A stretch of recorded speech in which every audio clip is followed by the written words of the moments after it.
This question is minimum cost to make array equal. So um, what you need to do is you given nums array and cost array, and you want to make the nums array to equal to each other. So every single value in the nums array has to be equal, and then every single move cost by accordingly index. So let's look at this. So it has to be this, right? So you can change everything to 1111 or 2222 or 3333 or 4444 or 5555, right?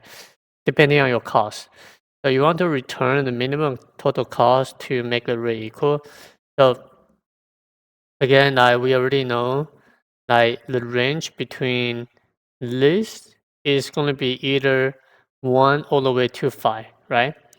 Every single one can be 1, 1, 1, or 2, 2, 2, or 3, 3, 3, 4, 4, 4, 5, 5, 5, 5, right? Something like this, right? So the range is between 1 to 5. So if you notice, it has to be in this range, which means it's going to be a binary search that we need to find at one point that with the lowest cost. So once we have this idea, then we can apply how many costs are we going to use based on the middle value, right?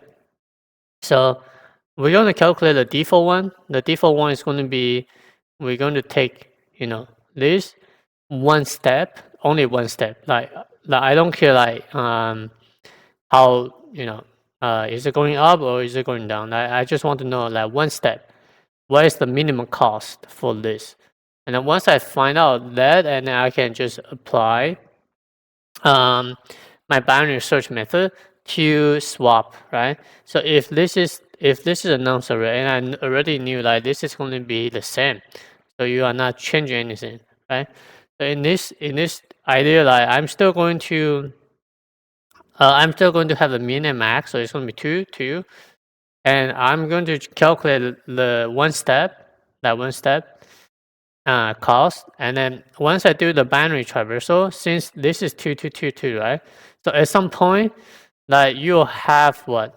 You have a cost where you don't need to do anything. So even though I have the one step cost right here, then later on when I do the binary search, I will update my cost to 0 step. So by default, this is the trick. I will calculate one step cost, and then if I apply, then I will just return whatever step it needs to move, and then based on this. And then if not, then I just update to 0, and then I'll return the result. So again, uh, we shouldn't just find out the maximum and minimum from the array. We should use here's it. We should use this trick. So from 1 all the way to 10 to the 6. So using a binary search is pretty quick, right? It's going to be less than what? Less than 10 times for sure. I mean, it's 7 or 8, I believe so. Because every time you doing a log, right? Yeah, it should be log 6, right? Base 10. So at 6 times you will get to the uh to the to the base is 1, right?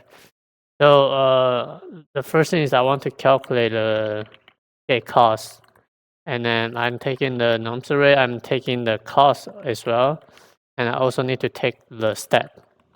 So by default, the step is going to be 0. I know that. So, and then since this has to return long, and just case, I'm going to just set to the long. And then for in I equals 0, I less than. It doesn't matter is numstar length or cost length. It should be the same. And then I'm going to say result plus equal the method absolute. So it has to be absolute because this number I minus a step, this can result to negative if the step is like 100 and your I is what? 2, something like this, right? It could result negative number, but we want to keep it positive.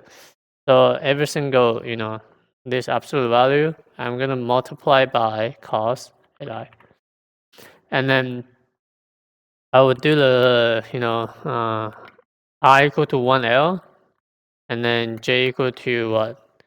1E6. And then I'm going to have a result, which is going to be the first step. only first step, right?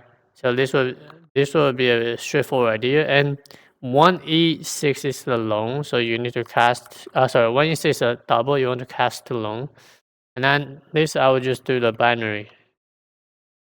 So I less than j, and no matter what we want to return result, right? And I need to find the middle value. Middle value is I plus j minus I divided by 2.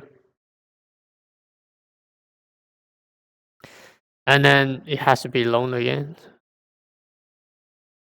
And then I'm going to have two value. The two value is going to be represent assumption 1. So I'm going to get assumption 1 for y1. That will take nums, that will take cost, and then this will take k. So why do I have assumption 1? Because this will return what? This will run it, right? So you can run it down, or you want to run it up, right? So how do you resolve running up? So you just plus 1.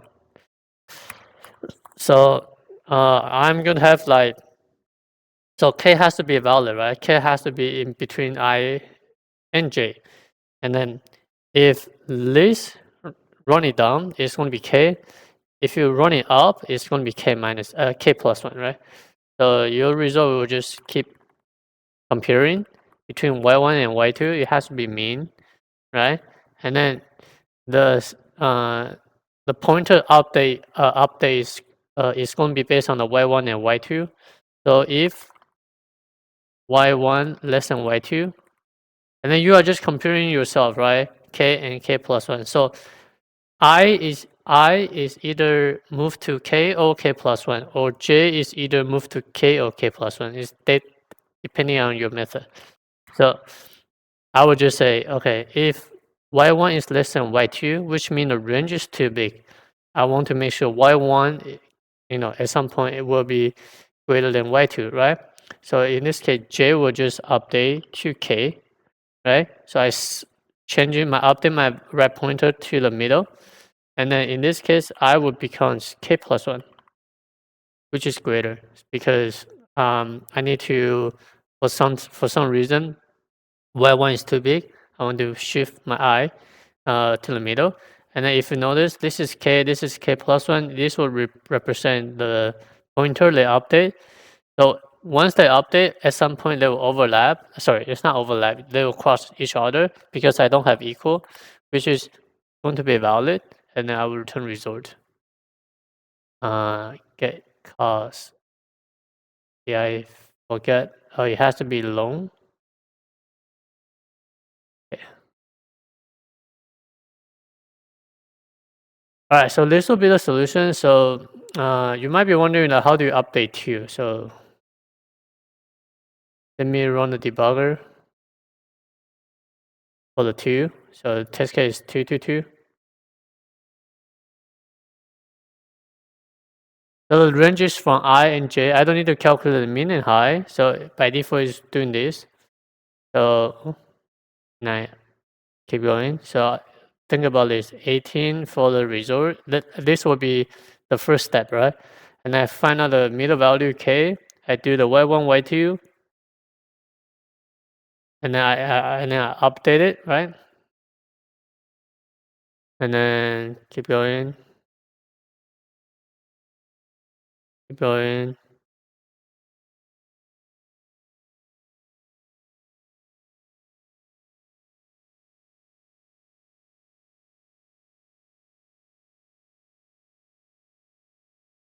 So it should be pretty quick. And